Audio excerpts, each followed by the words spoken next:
শপথের কর্মীরা হার মানে না, সংগ্রামী মানুষেরা বসে থাকে না।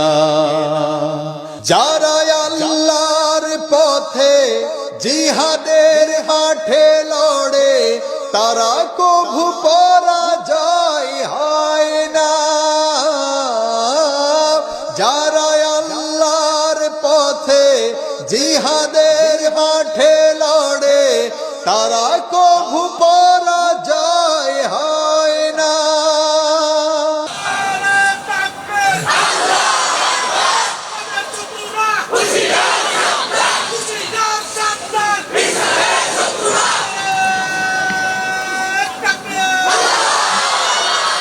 প্রাণ প্রিয় কাশীনাথপুরবাসী, আপনারা সকলে কেমন আছেন? আলহামদুলিল্লাহ। আমাদেরকে ভালো রেখেছেন কে? যে রব, যে আল্লাহ আমাদের সবাইকে ভালো রেখেছেন, আসার বসার তৌফিক দিয়েছেন। খুশি হয়ে নত শিরে কালিমাতুশ শুকর আদা করে পড়ছি আলহামদুলিল্লাহ। প্রশংসা কার? আরো জোরে বলেন কার? তো আমার হাতে যে কিতাব রয়েছে, কিতাবটার নাম কি? আরো জোরে বলেন। এই কোরআন, আল্লাহ তাআলা বলেন আর রহমান আল্লামাল কোরআন। আল্লাহ পাকের অসংখ্য সিফাতি নাম, তার মধ্যে অন্যতম নাম হচ্ছে রহমান। রহমান নামের উসিলায় আল্লাহ যতগুলো ফ্যাসিলিটি বান্দাকে দান করেছেন, তার মধ্যে অন্যতম হচ্ছে এই কোরআনের শিক্ষা আল্লাহ তাআলা মানব জাতিকে দিয়েছেন। জোরে বলুন সুবহানাল্লাহ।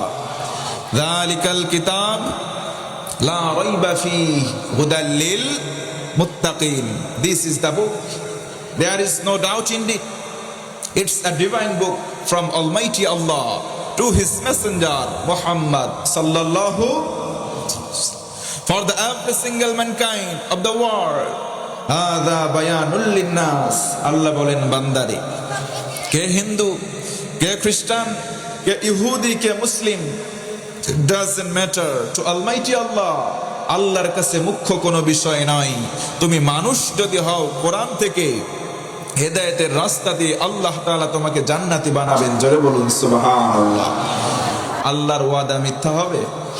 জোরে বলেন ওয়াদাল্লাহি হাক্কুন। আল্লাহ কোরআনে বলেন আমি আল্লাহর ওয়াদা সত্য। ইন্নাল্লাহা লা ইউখলিফুল মিআদ। নিশ্চয় আল্লাহ তাআলা একবার ওয়াদাবদ্ধ হলে সেই ওয়াদা কোশ্চিনকালেও আর ভঙ্গ করেন। কিন্তু বাংলাদেশে কিছু নেতা আছে, ভোটের আগে আসলেই বলে আমাদেরকে ভোট দেন, আমরা জয়লাভ করলে জনগণকে এই দেব সেই দেব। পরিশেষে যখন জিতে যায় কিচ্ছু দেয় না, যদিও দেয় ওইটার নাম বাঁশ। কথা বলেন ঠিক কিনা? কিন্তু আল্লাহর ওয়াদা মিথ্যা নয়। কালিমাতুল্লাহি হিয়াল উলিয়া। আল্লাহর কথা সর্বাগ্যে সবচাইতে উঁচু। ও মুসলমান, আওয়াজ করে বলেন আল্লাহু আকবার। আল্লাহু আকবারের ধ্বনি দিতে কারো কোনো অ্যালার্জি আছে নাকি? কারো কোনো ভয়, কারো কোনো ডর, কারো কোনো শঙ্কা? মনে রাখবেন, এ জমিন শাহজালালের জমিন, এ জমিন গৌর গোবিন্দের জমিন নয়, এ জমিন দাড়িওয়ালা টুপিওয়ালাদের জমিন, হিন্দু দাদা বাবুদের জমিন নয়। এ জমিন রেখে যাওয়া আল্লামা সাঈদীর জমিন। কথা বলেন ঠিক কিনা? এই জমিনে আর কিছু থাকবে না। থাক তাকবীর ছিল, তাকবীর আছে, তাকবীর থাকবে। কথা বলেন ঠিক কিনা? এজন্য কোরআন বুকে নিয়ে বাঁচতে চাই, কোরআন নিয়ে মরতে চাই। কারা কারা রাজি আছেন প্রারম্ভে দুটো হাত তুলে আমার আল্লাহকে দেখায়।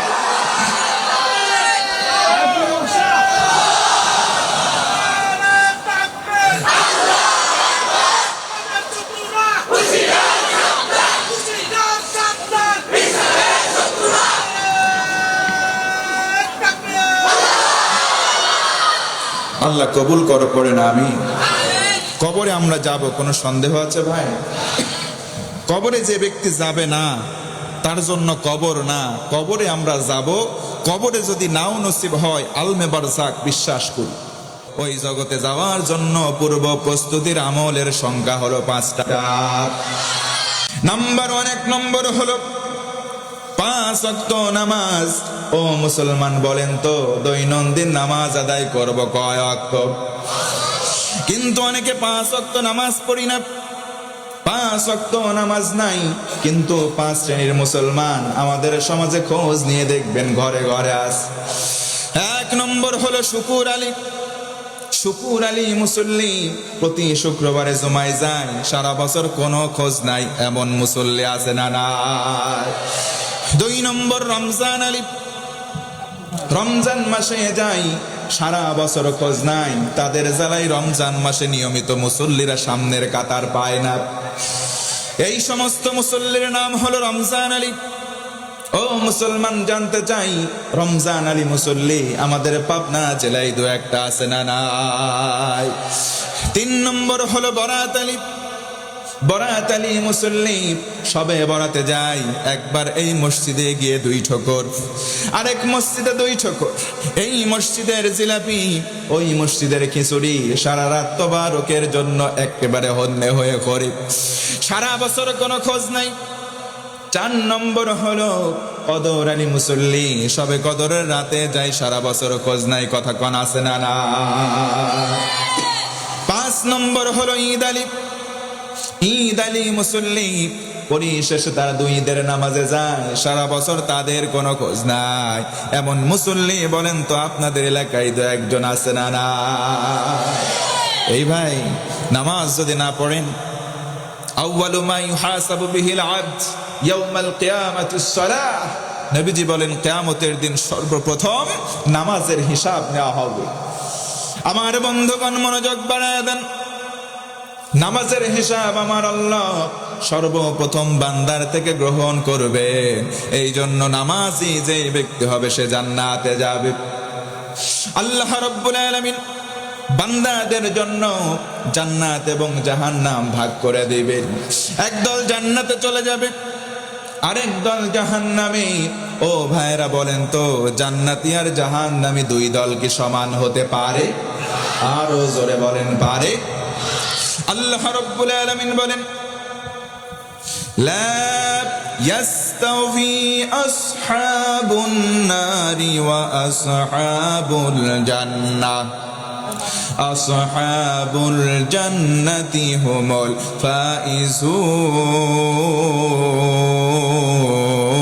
ফাইজুন। আর জোরে বলেন আল্লাহু আকবার। আল্লাহ রাব্বুল আলামিন বলেন, বান্দারে, জান্নাতি আর জাহান্নামী 2 দল তো সমান নয়। জান্নাতি হবে যারা চূড়ান্ত সফল হবে তারা। জান্নাতে আমরা সবাই যেতে চাই। ও মুসলমান, বলেন জান্নাতে যাওয়ার জন্য আমাদের মনের ভেতরে ইচ্ছা আছে না নাই? আল্লাহ রাব্বুল আলামিন বলেন, ফি জান্নাতি ইয়াতাসাআলুনা আনিল মুজরিমিন মা সালাকাকুম ফি সাকার قالوا لم نك من المصلين।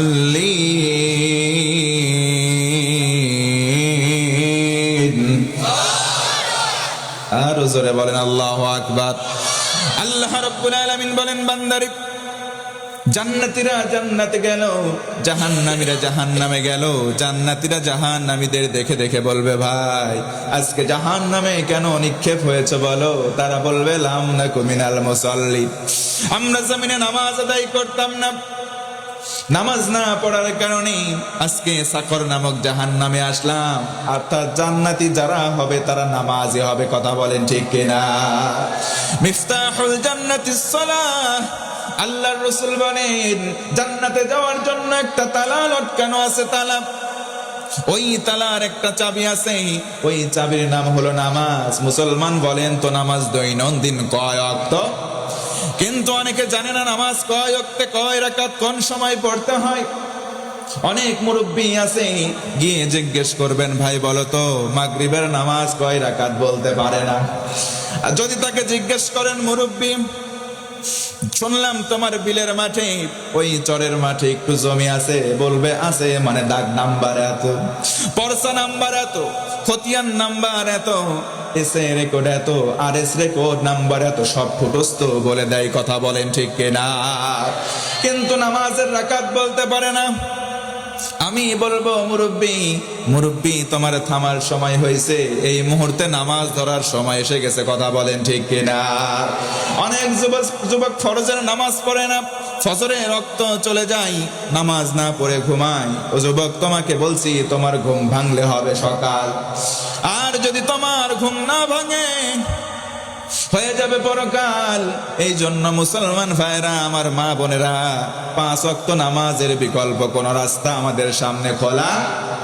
কেমন করে ঘুমাও তুমি, কেমন করে ঘুমাও তুমি, ফজর করে কাজা। এমন তো হতে পারে জোহরে জানাজা তোমার, এমন তো হতে পারে জোহরে জানাজা। কথা বলেন ঠিক কিনা? আমার বন্ধুগণ, মনোযোগ বাড়ায় দেন। কবরের আযাব থেকে বাঁচার জন্য আমলের সংখ্যা হলো 5টা। একটু আওয়াজ করে বলেন তো, আমল করব কয়টা? 2 নম্বর আমল হলো কোরআনে কারিমের তেলাওয়াত। কারণ নবীজি বলেন, আল কোরআনু হুজ্জাতুল লাকা ওয়া আলাইকা। কোরআন তোমাকে হয় পক্ষে সাক্ষী দেবে, না হয় বিপক্ষে যাবে। ও মুসলমান, বলেন তো কোরআনের পক্ষে থাকার দরকার আছে না না? আওয়াজ করে বলেন, আছে না নাই? এই জন্য আমরা স্লোগানে বলি, নারে তাকবীর, আল্লাহু আকবার, আল কোরআনের আলো। ওই দেখেন, গলতে ভুল, ঘরে ঘরে সারা বছর জ্বালায় তো কাজ হয় নাই ভাই। আপনার মসজিদ আছে, মসজিদের মাথায় ছাদের উপর একটা টাঙ্কি আছে, টাঙ্কির মধ্যে পানি আছে, নিচে অনেকগুলো ট্যাপ আছে। কথা বোঝা যায়? এই পেছনের ভাইয়ের আমার কথা বোঝা যায়? পানির মধ্যে হঠাৎ করে একটা অজ্ঞাতসারে ইঁদুরের বাচ্চা পড়ে গেছে, পড়ার পরে সে মারা গেছে। এখন পানি ট্যাপ যখন আস্তে করে খুলছে, একজন ওযু করার জন্য হাতে দিছে, টের পাই নাই। কুলি করার জন্য মুখে দিছে, দেখে দুর্গন্ধ। কথা কন ঠিক কিনা? চিন্তা করলে, হারে দুর্গন্ধ, তাহলে তো ট্যাপ পরিষ্কার করা লাগবে। এখন ট্যাপ সুন্দর করে আস্তে করে ময়লাগুলো সব পরিষ্কার করছে। ও ভাই, জানতে চাই, তারপরে যদি আবার ট্যাপ চালু করে, গন্ধ থাকবে না যাবে? জোরে বলেন, থাকবে না যাবে? তো আরেকজন যাচ্ছিল পাশ দিয়ে, দেখে এত গন্ধ, কাজ করা যাক, ট্যাপের বয়স অনেক হয়ে গেছে, ট্যাপটা এখন আস্তে করে বাদ দিয়ে নতুন একটা ট্যাপ লাগাই দিছে। ও ভাই বলেন, আমি জানতে চাই, গন্ধ আছে না নাই? তাহলে কি করা লাগবে? জায়গা মতো ট্যাঙ্কির মধ্যে যান, ওই জায়গার ইঁদুর যদি আপনি সরাই দেন, নতুন স্বচ্ছ পানি দিবেন, যখন ট্যাপ বদলানো লাগবে না, পানি স্বচ্ছ বের হবে তখন। কথা বলেন ঠিক কিনা? এই জন্য বলতে চাই, জায়গা মতো একবার যদি কোরআন আল কারীম চলে যায়, যতগুলো জায়গা আছে, যতগুলো ট্যাপ আছে, স্বচ্ছ পানি বের হবে। কথা বলেন ঠিক কিনা? আরো জোরে কথা বলেন ঠিক কিনা? মনে রাখবেন, আইয়ুবের শাসন, বঙ্গবন্ধুর ভাষণ, জিয়া কেটেছিলেন খাল, এরশাদের নানান তাল, ফখরুদ্দিন, মঈনুদ্দিন, সব ঘোড়ার ডিম দেখা শেষ। সামনে জাতি দেখতে চায় আল কোরআনের বাংলাদেশ। কথা বলেন ঠিক কিনা? কারা কারা দেখতে চান? দুটো হাত তুলে আরেকবার আমার আল্লাহকে দেখান।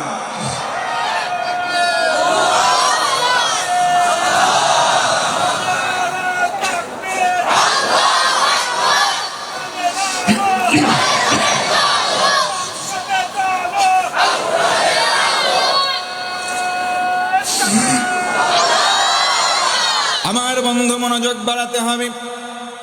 কবরের আযাব থেকে পরিত্রাণ পাওয়ার জন্য একটা একটা করে 5টা আমল। নাম্বার 1, 1 নম্বর হলো 5 ওয়াক্ত নামাজ। 2 নম্বর আমল হলো কোরআন আল কারীমের তেলাওয়াত। কারণ আল্লাহ রাসূল বলেন, আল কোরআন হুজ্জাতুল লাকা ওয়া আলাইকা। কোরআন তোমার পক্ষে, না হয় কোরআন তোমার বিপক্ষে। কিয়ামত নয়, কবর থেকে সাক্ষ্য প্রদান করবে। একজন মানুষ আকৃতির কে যেন তোমার কবরে, ফেরেশতা এসে সওয়াল জবাব করবে। তার আগে ওই লোকটা বলবে, আমাকে প্রশ্ন করো, তারপর মাইয়াতের কাছে যাও। জোরে কোন সুবহানাল্লাহ। বন্ধুগণ, মনোযোগ বাড়ায় দেন। যুবক বন্ধু, তোমাকে বলি, কবরে একদিন যাওয়া লাগবে, একদিন সবার মৃত্যুবরণ করা লাগবে। ও মুসলমান বন্ধুগণ, বলেন তো, মরা লাগবে কোনো সন্দেহ আছে? কখন মারা যাব আমরা কেউ কি বলতে পারবো নাকি? আল্লাহ রাব্বুল আলামিন বলেন, ইযা জাআ আজালুহুম লা ইস্তাখিরুনা সাআতাও ওয়া লা ইস্তাকদিমুন।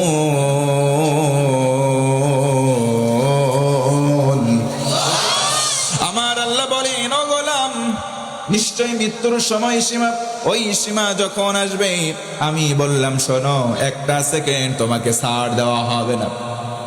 জায়গায় তোমার মারা যাওয়াই লাগবে, মৃত্যু বরণ করাই লাগবে।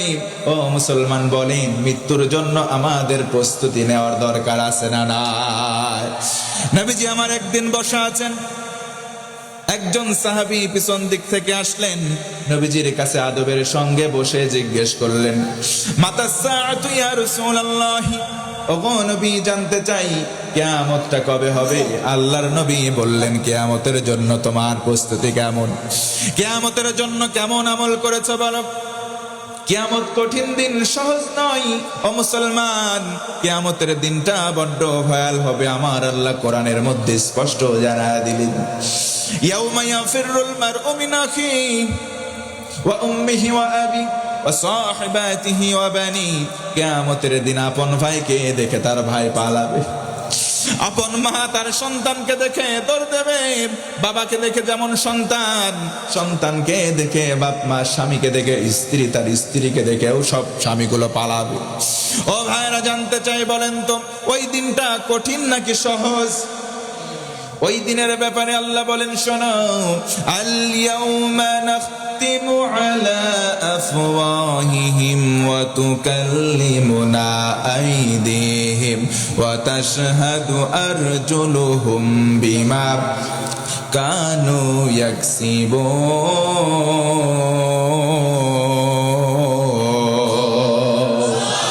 এটা জোরে বলেন আল্লাহু আকবার। কিয়ামতের দিন আল্লাহ তাআলা বলেন, মানুষের জবানটা বন্ধ করে দেওয়া হবে, মানুষের হাতের জবান খুলে যাবে, হাতগুলো কথা বলবে, আল্লাহকে বলে দেবে, ও আল্লাহ, এই বান্দা এতগুলো অপরাধ করেছে, ও আল্লাহ শোনো, এই বান্দা এই ভালো কাজ করেছে, পা দুইটা সাক্ষ্য প্রদান করবে। চিল্লা এখন আল্লাহু আকবার। আমার বন্ধুগণ, মনোযোগ বাড়ায় দেন। কবরের আযাব থেকে পরিত্রাণ পাওয়ার জন্য একটা, দুইটা, তিনটা করে সর্বমোট আমলের সংখ্যা 5টা। 1 নম্বর হলো নামাজ, 2 নম্বর তেলাওয়াতুল কোরআন। ও মুসলমান শোনেন, আল্লাহর রাসূল বলেন, উম্মতেরা শোনো, আফদালুল ইবাদাতি তিলাওয়াতুল কোরআন। যারা কোরআন তেলাওয়াতকারী তাদেরকে আমার আল্লাহ বলেন শোনো, নবীকে মাধ্যম করে এলান করে দিলেন, তোমরা হলা সবচাইতে উত্তম ইবাদতকারী। জোরে বলুন সুবহানাল্লাহ। এই জন্য জানতে চাই ভাইরা, কোরআন দিয়ে বলেন, আমরা যদি আমাদের জীবন গঠন করি, এই জীবন সুন্দর হবে নাকি অসুন্দর হবে? কোরআন দিয়ে জীবন গঠন করলে জীবন সুন্দর হয়। কোরআন দিয়ে পরিবার সাজালে পরিবার সুন্দর, কোরআন দিয়ে সমাজ সাজালে সমাজ সুন্দর, কোরআন দিয়ে রাষ্ট্র সাজালে সুন্দর হবে কি হবে না? এই জন্য আমাদের গোটা জিন্দেগি কোরআন দিয়ে সাজাবো। এই জন্য বলবো, আসুন আমরা সবাই কোরআন পড়ব, আমরা সবাই কোরআন বুঝবো, আমরা কোরআন দিয়ে আমাদের জীবন গড়ব। আল্লাহ রাব্বুল আলামিন তৌফিক দাও, পড়েন আল্লাহুম্মা আমিন। তাফসীরে ফি জিলালিল কোরআন আল্লামা সাইয়্যিদ কুতুব শহীদ রাহমাতুল্লাহি আলাইহি বলেন, ফি জিলালিল কোরআন হিয়া নি'মাল্লাহ। আওয়াজ করে কোন সুবহানাল্লাহ। কোরআনের একটা ছায়া রয়েছে। এই যে দেখেন, কোরআন আলোর মধ্যে ধরলে কোরআনের একটা ছায়া রয়েছে, একটা শ্যাডো রয়েছে। কেউ যদি কোরআনের ছায়ার নিচে দাঁড়ায়, সঙ্গে সঙ্গে আমার আল্লাহ তিনটা পুরস্কার ওই যে ছায়ার নিচে যারা অবস্থান করবে তাদেরকে দান করেন। সুবহানাল্লাহ নাই? 1 নম্বর হলো তারফাউল উমার, আমার আল্লাহ খুশি হন, তার সম্মান দুনিয়া এবং আখিরাতে গগনচুম্বী বাড়ায়া দেন। 2 নম্বর তাবারাকাহুল হায়াত, তার জীবনে আল্লাহ পাক বরকত বাড়ায়া দেন। জোরে বলুন সুবহানাল্লাহ। 3 নম্বর হলো তাজকিয়াহুল হায়াত, জীবনে যত গুনাহ করে, ছোট ছোট গুনাহ কোরআন মেনে জীবন পরিচালনা করবার কারণে আল্লাহ রাব্বুল আলামিন এত বেশি খুশি হন, তার জীবনের সগীরা গুনাহগুলো মাফ করে দেয়। এই জন্য কোরআন পড়তে রাজি আছেন তো মুসলমান? বলেন না ইনশাআল্লাহ। এই কোরআন দিয়ে সব জায়গায় আমল করার দরকার আছে না নাই? তিরমিজির বর্ণনা, নবীজি আমার বলেন, মান ক্বালা বিহি সাদাকা, কোরআন দিয়ে যারা কথা বলে তারা হলো সমাজের মধ্যে সত্যবাদী। ওমান হাকামা বিহি আদালা, কোরআন দিয়ে যারা বিচার করে তারা হলো ন্যায় বিচারক। ওমান আমিলা বিহি উজরা, কোরআন দিয়ে যারা আমল করবে আমার আল্লাহ তাদেরকে নিজেই পুরস্কার দেবেন। জোরে বলুন সুবহানাল্লাহ। কোরআনের বিচার বর্তমান আমাদের দেশে আছে। সর্বশেষ কথা বলি, কেউ যদি কবরে আযাব থেকে বাঁচতে চায়, 1 নম্বর নামাজ পড়বে, 2 নম্বর তেলাওয়াতে কোরআন, 3 নম্বর গীবত করা যাবে, জোরে কোন যাবে, 4 নম্বর সৎ পথে থেকে তওবা করতে হবে। কি করতে হবে? আল্লাহ বলেন, মান তাবা ওয়া আমানা ওয়া আমিলা আমালান সালিহা ফাউলাইকা ইউবাদদিলুল্লাহু সাইয়্যাতিহিম হাসানাত। কেউ যদি তওবার মতো তওবা করে, ঈমানটাকে অটল রাখে, অবিচল রাখে, আমলে সালেহ করে, পেছনের জীবনের সব গুনাহগুলো আল্লাহ মাফ করে বদল করে নেকি বানায় দেবেন। জোরে সুবহানাল্লাহ। 5 নম্বর হলো আল্লাহর রাস্তায় দান সাদাকা করতে হবে। কেউ যদি দান সাদাকা করে তার বালা মুসিবত দূর হবে, কবরে আযাব আনিত এটাও দূর হবে। জোরে বলুন সুবহানাল্লাহ। আরো জোরে বলেন না সুবহানাল্লাহ।